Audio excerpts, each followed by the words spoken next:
वारनि जे किरण जा सबब ऐं उन खे रोकण जा उपाउ।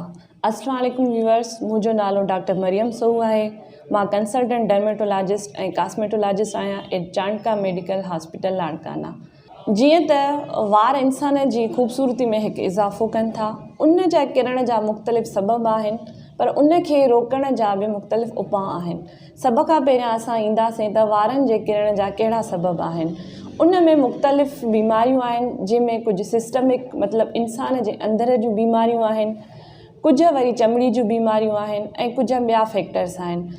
सभ खां अहम फैक्टर जेको वारनि जे किरण जो आहे, उन खे असां हेरिडिटी चऊं था, जेको एंड्रोजेनेटिक एलोपेशिया हूंदो आहे। उहो फैमिली में हूंदो आहे।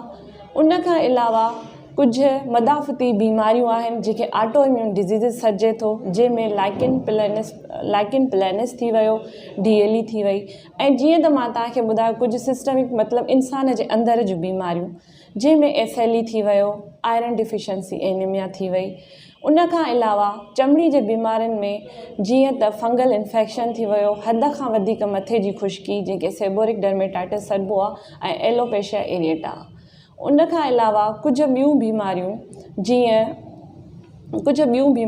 जीअं कैंसर थी वियो, या उन खे रोकण जे लाइ जेके कीमोथेरापेटिक ड्रग्स आहिनि, उन जे करे बि वार छणी था सघनि। उन खां अलावा रोज़मर्रा जी ज़िंदगीअ में हद खां वधीक पोनी करणु, रोज़मर्रा जी ज़िंदगी में जेको आहे सो टाइट स्कार्फ ॿधणु, उन सां बि वार किरी सघनि था। ॿियो आहे पार्लर प्रोसीजर्स, ऐं हद खां वधीक वारनि खे गर्मी पहुचाइणु, जंहिंमें हेयर ड्रायर थी विया, पार्लर प्रोसीजर्स में हेयर डाई थी विया, मतिलबु एक्सीसिव केमिकल जो यूज़ थी वियो, ऐं उन खां अलावा एक्सटेंसो थी विया, ऐं ॿियूं अहिड़ियूं ई काफ़ी शयूं आहिनि जंहिंजे करे वार छणी था सघनि। उन खे रोकण जा बि मुख़्तलिफ़ उपाउ आहिनि। उन में कुझु आहिनि लॻाइण जूं दवाऊं, कुझु आहिनि खाइण जूं दवाऊं, ऐं कुझु आहिनि क्लिनिकल बेस्ड प्रोसीजर्स, जंहिंमें PRP थी वियो ऐं ॿिया बि केतिरा ई। हाणे लॻाइण जे दवाउनि में अगरि असां अचूं त उन में ऑप्शन अचे थो स्टीरॉइड्स जो। नंबर 2 ऑप्शन आहे मिनॉक्सीडिल जो।